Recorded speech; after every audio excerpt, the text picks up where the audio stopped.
All right, moving on to cost principles. And this will go pretty fast because most of these you've seen already. The first one, 200.407, written approval, prior written approval. You'll see there are many places throughout the guidance where the cost principles sort of say X is allowable, Y is not allowable, Z is allowable with prior written approval. This just pulls those all together into one place and just indexes them. So if you're wondering what are the times when I need to check with the federal awarding agency, that's written here. Finally, 200.413, direct costs. This is what we mentioned earlier. We're talking about consistent treatment of costs. Again, across the federal government, we don't really have a definition of administrative costs per se, but we do care about whether costs are direct or indirect. And that definition, when they are allocable to a federal award, they are direct costs. When they are not allocable to a federal award, they are indirect costs.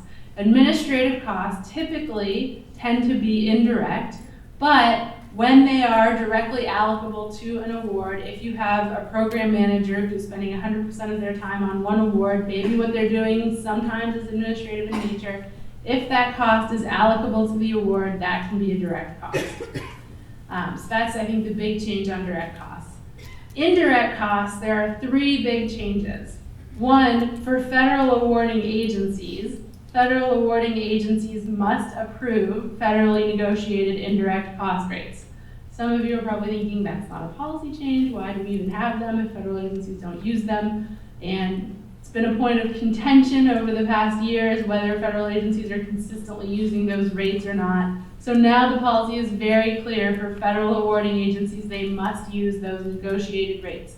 There are some exceptions when the exceptions are in federal statute or regulation, or when an exception is approved by the agency head or delegate. So this means your average program officer or grants officer can't say, oh yeah, no, it's 10%, but how about 7% today? No, we're not auctioning off federal grants.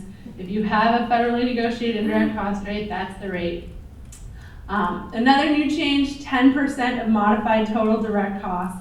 For any entity that has never had a federally negotiated indirect cost rate, they are eligible, just like that requirement for pass-through entities to pass through an indirect cost rate. Now we're kind of opening up that option for any entity getting a federal award that has never had an indirect cost rate and may not have the capacity to negotiate themselves. This gives them an option to just opt for the 10% modified total direct costs. Again, the idea here is really trying to remove barriers to entry, get some of those smaller organizations to come to the table, participate where they might not have been able to do so before. And then finally, one-time extensions of up to 4 years of a currently approved rate. So if an entity gets to the end of their approved rate and they decide, hey, not that much has changed, it's kind of a burdensome exercise to go through this whole negotiation again, we don't really need to, you can apply to extend your rate for up to 4 years, and subject to the approval of the federal awarding or cognizant agency for indirect costs, you can keep that rate for 4 years. After the extension ends, you have to renegotiate, but once you have renegotiated, you are then eligible for another extension. So you can keep doing that. Yep. Still have the provisional and final rate, which has been traditional with HHS through the cost allocation formula. Yep, that hasn't changed. So this is only final rates can be extended. And the other thing you're probably getting to is the talking and how that's determined. I wasn't really clear when I was reading through the material how that talking. There's no change to how cognizant agency is determined. So it's always the federal agency that gives you the most direct funding. Yep. Okay, so for the 10%, the minimum rate, that can only be used for first-timers. I had recently a nonprofit, I think they are a small nonprofit, but I couldn't really determine when we were talking to them if they just didn't know if they had a federal indirect cost rate, or they'd never heard of it, never done it. So, you know, I just said, okay, because I didn't realize it was maybe only first-timers or new grantees. I just said, oh, we can use this 10%.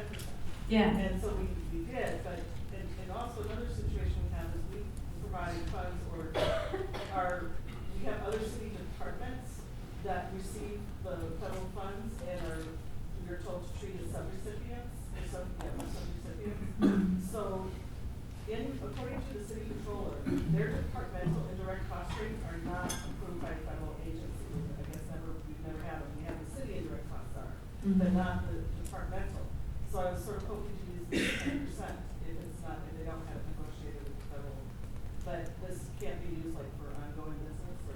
Yeah, so the policy is for entities that have never had a federally negotiated indirect cost rate. So for those that have had a federally negotiated indirect cost rate, or there's more of a history there, it's really not intended for that purpose, because the idea is if you have had a federally negotiated indirect cost rate, you probably have the capacity to negotiate, and so it's probably more accurate to have that negotiated rate. That being said, I know there are some tricky situations where you have really small nonprofits that may have had one many years ago, but they don't have one now, and it's been a long time, and they don't really even know what it is. So there may be capacity issues there. And I know there are also, you raised some kind of interesting specific issues with the city's rate and various departments. I would encourage you to reach out to the HHS, which is the cognizant agency for most city and local governments in that case, and ask that question to them directly. Because I know they've been kind of, as they're implementing this policy, operationalizing it a little bit more and getting into those details as kind of the rubber hits the road. It's a good question, and there are a lot of these questions kind of coming up. You know, the policy, again, only goes so far in sort of stating out these broad principles, but these are exactly the kind of situations that folks are having to kind of work through. So I would definitely encourage you to call the Division of Cost Allocation and talk it through with them, because I know they're thinking about that. Yep. Question. Do states have to accept negotiated rates, or are they allowed to also audit If the subrecipient has a federally negotiated indirect cost rate, then that is the rate the pass-through entity must provide. As of right now, for our federal highway funds, have transferred through a separate audit process after our negotiation rates, before they award us the indirect costs. So now you're saying that they are not allowed to do that, they can't just set the costs.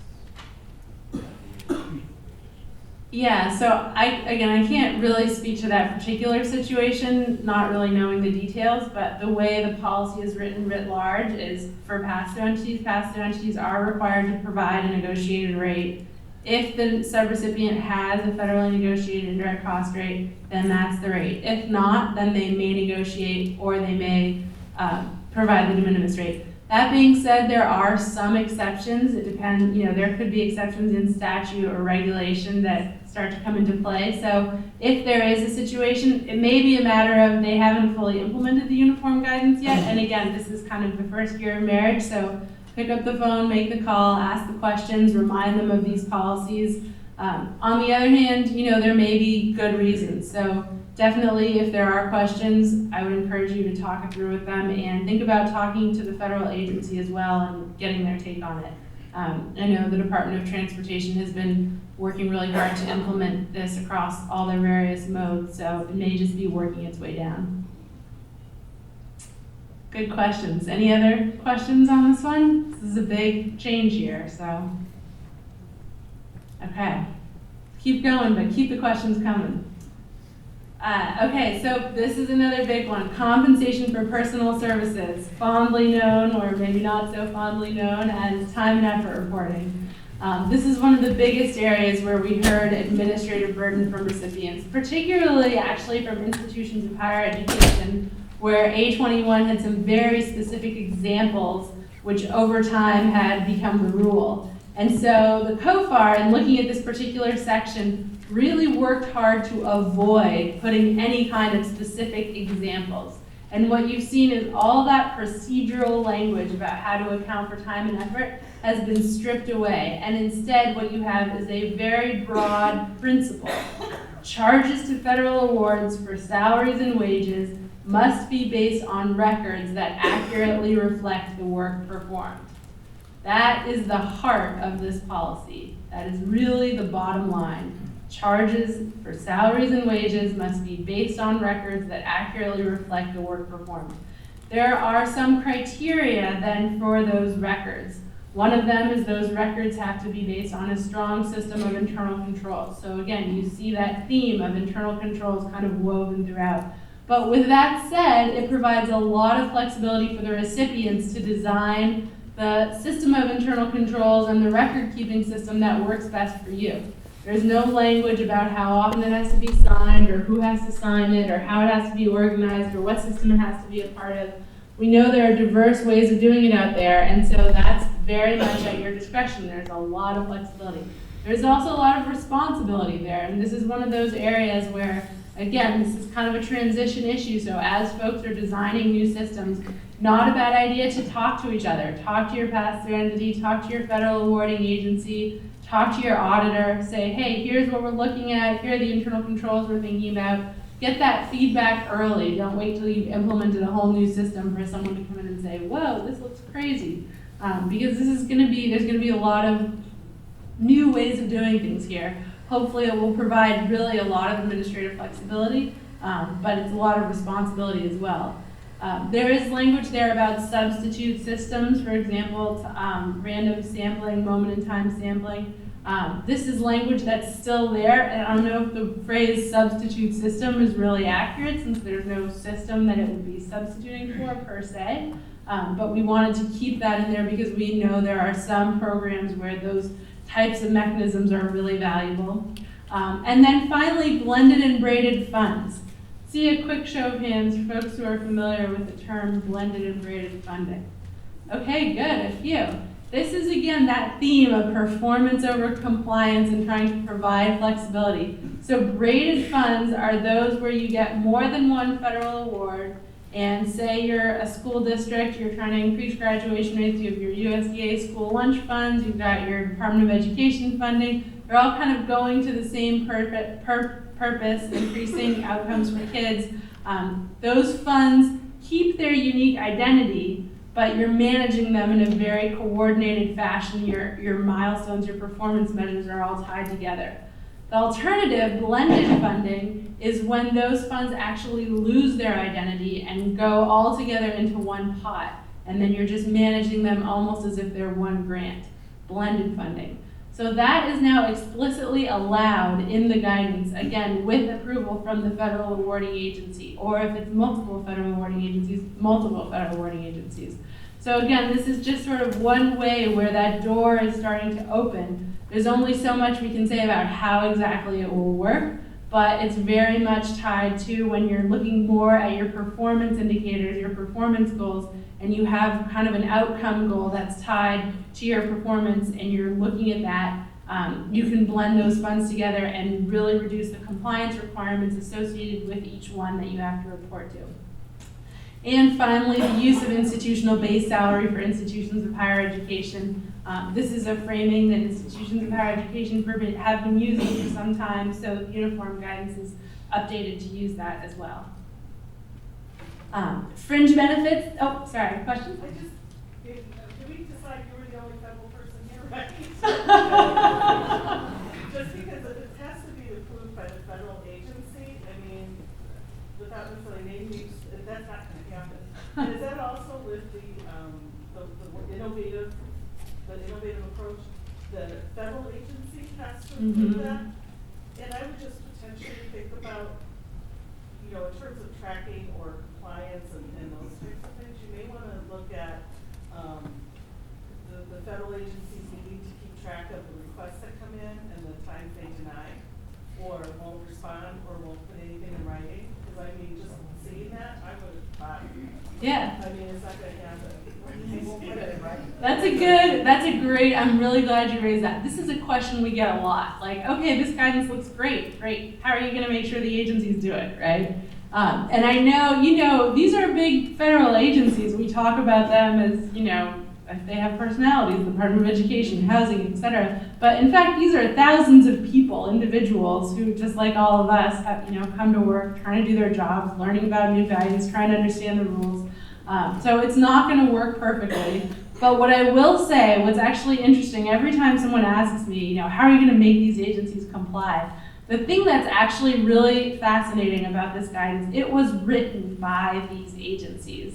literally, and I sat in the conference room, locked with them for days, poring over the language, word for word, battled out, this is gonna work, this is not gonna work. So this was really written by these awarding agencies for these awarding agencies. Sometimes, not often, but it does happen that OMB, kind of drops guidance from the sky as if, here's the way it's gonna happen and agencies have to do it. This was not the case.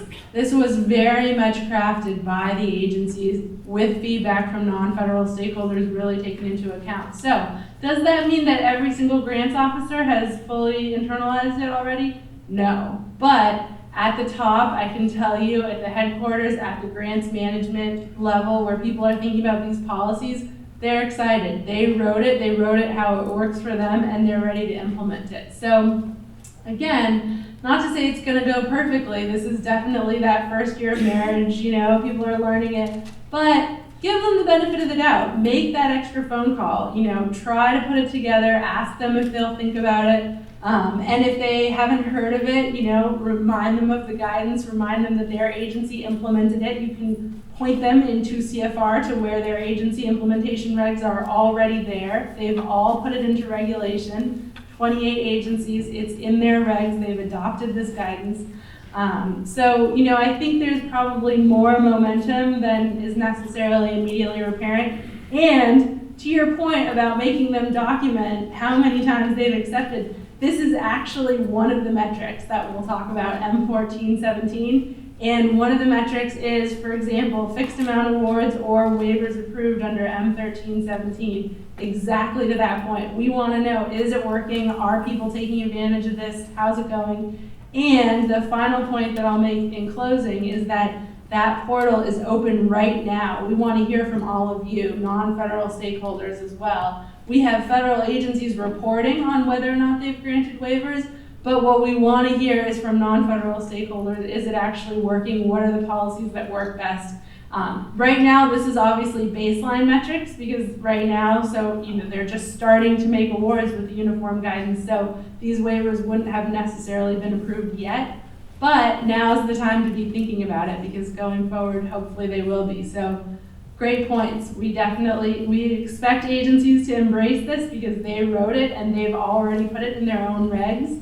But it's going to take some time for everybody to realize that, and so we're going to have to kind of have those extra phone calls and that technical assistance and engagement, and then we are going to measure the results. So hopefully it'll work. Any other questions on this one? It's a good question. Yeah. Yeah, but so, and it's back to the break, so was blended and freight the guidance for blended and freight funding allowable prior to? There was silent. So Okay. it's not that It wasn't allowable, it was just right, silent. it was just silent. So you may have heard some agencies have done it. Actually, EPA, for example, has done it in the past. And so, you could have had agencies approving it where there was no reason why not. This is just more of a, hey, heads up, it's allowable. So yeah, don't panic. If you're ahead of the curve, that's just great. Any other questions on this? Okay, great. So family leave, this is the one we talked about again. The leave policy has always been, organizations can have leave policies, and then we have this little parenthetical such as annual, sick, etc. You could put whatever you want in that parenthetical, but we went ahead and put family leave because I think that's kind of a nudge in the direction of there's value in having maternity leave, paternity leave, dependent care leave writ large. So that's there now as an encouragement to organizations to adopt those practices. Conferences, again, there's this language which is not new at all, but it's just there to, did you have a question? Language there to emphasize what we would, typically understand to be strong management practices consistent throughout. The costs have to be appropriate, necessary, minimized to the federal award. It's, again, standard for all the cost principles, but a little extra underline there for conferences. And that new language to allow the cost of identifying locally available dependent care. Again, not the cost of providing a daycare, but identifying that for attendees. Next one, 200.446, idle facilities and capacity. Again, this gets to our efficient IT theme, thinking about that infrastructure. When you move to shared services, if you have fluctuations in workload that result sometimes in idle facilities or idle capacity, that is now allowable. Again, that's part of encouraging that move to shared services and more efficient information technology arrangements.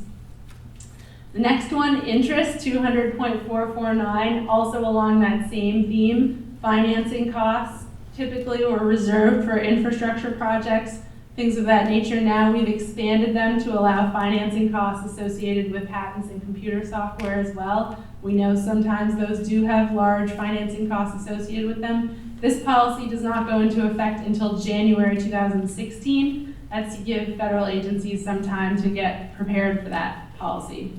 200.453, materials and supplies. Again, this is the cost principles, but it's aligned with that same policy on equipment and supplies that you saw in the administrative requirements. This is one of those areas where we kind of took duplicative language throughout the circulars and made sure it aligned. But the one to flag, again, is that computing devices have been clarified that where they fall under $5,000, they should be treated as supplies, and there is a definition there provided in the definition section. And finally, the last one to flag is travel, and this is the one we mentioned earlier in that theme of family-friendly policies along with leave and conferences. Dependent care costs are allowable when they are the temporary costs incurred that would have otherwise prevented someone from being able to travel. So, any questions on the cost principles? We're ready to move into our final chapter on audit requirements. Yep. With the indirect cost rate and the federal negotiated rate, talk about the threshold of the awards that fall below the $100 million requirement to council and Yeah, that's a good question, and it's a good, this one is specifically for local governments, I think.